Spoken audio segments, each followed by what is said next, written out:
Santos Jerónimo Hermosilla y Valentín de Berrio Ochoa. Obispos.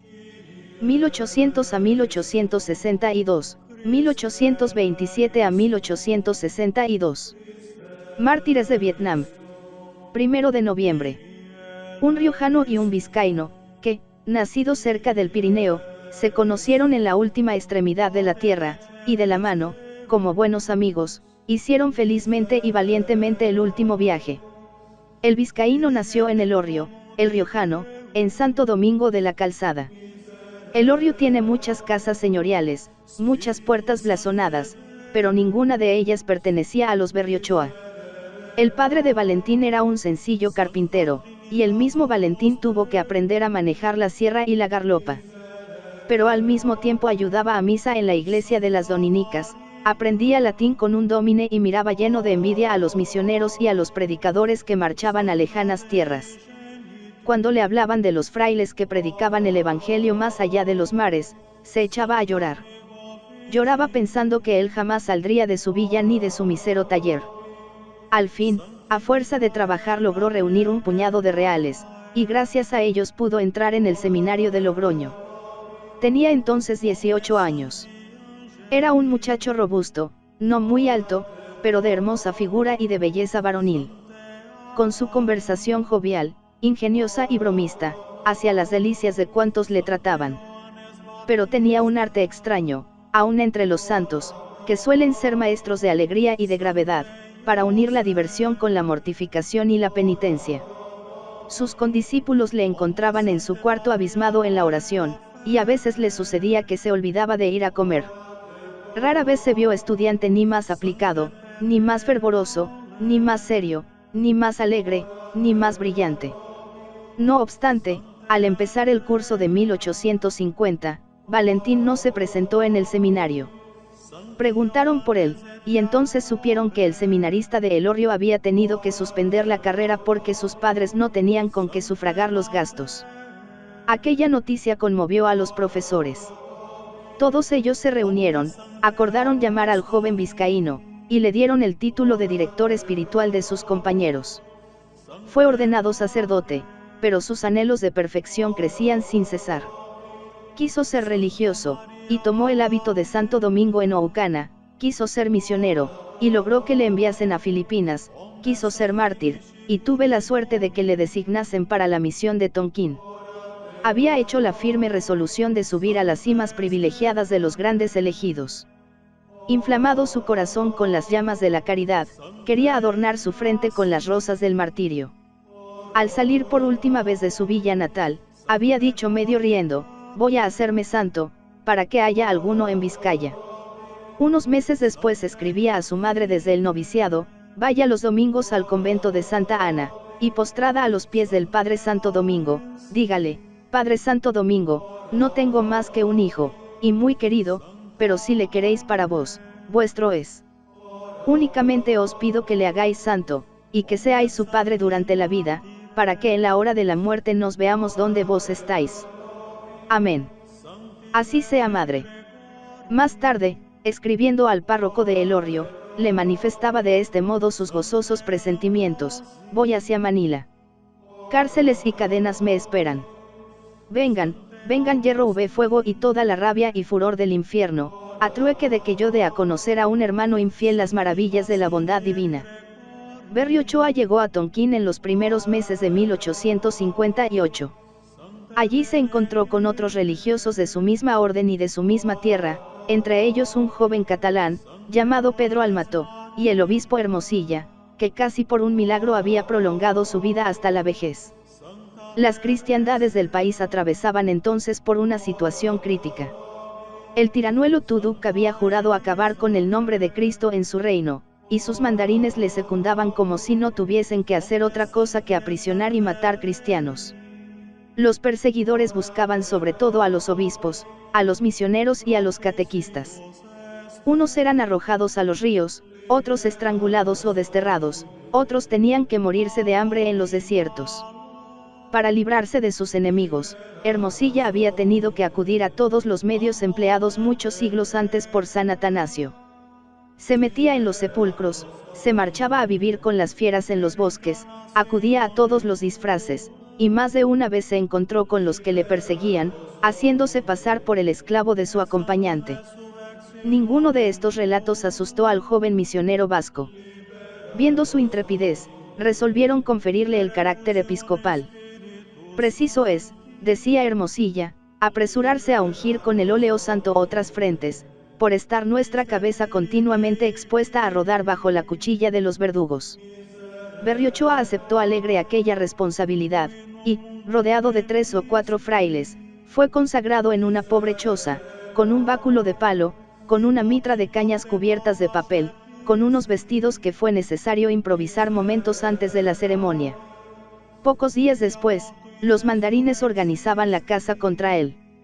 Burló algún tiempo las pesquisas metiéndose en la barca de un pescador y encerrándose en un antro horrible, donde apenas podía respirar. Describiendo aquella vida, escribía a su madre esta carta emocionante: querida madrecita de mi corazón, recibí su carta a principios de este año. Oh, y con qué regocijo he visto la letra de mi madre. Me hace usted preguntas sobre mi vida y los alimentos que usamos.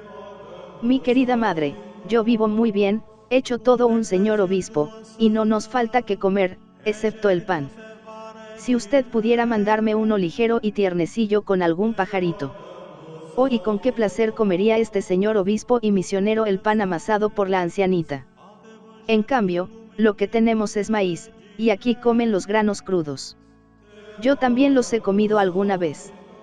La pesca de mar y de río es abundante, y por eso, y porque nuestro Padre Santo Domingo lo manda, mi alimento ordinario es pescado y rara vez carne. El nombre de obispo debía de despertar en la sencilla lugureña de Elorrio ideas de magnificencias, de palacios, de sedas y colorines. Para sacarla de su error, añade el misionero, no vaya usted a imaginarse que por ser obispo ando en coche, sino a pie y descalzo en la oscuridad de la noche. Sin embargo, se vive con alegría. Una noche anduve 6 leguas largas, con mucho barro por abajo y mucha lluvia por arriba, y más de una vez caí en tierra, llegando a casa empapado y cubierto de lodo. Pero estos cristianos, que son muy cariñosos, tenían ya preparada agua caliente, donde me bañé, quedando listo para poder celebrar la Santa Misa. Pobre hijo mío, dirá usted, qué vida tan triste. No lo crea usted, madrecita, esta vida no es triste, teniendo uno salud, andamos alegres y animosos, y el Señor nos consuela en nuestros trabajos. Yo, aunque soy muchacho viejo, sayo con garbo por los lodazales. Madre mía, Valentinito está hecho un salvaje, la barba de mi cara es capaz de asustar al diablo más curtido. Con este gracejo hablaba el misionero en presencia de la muerte.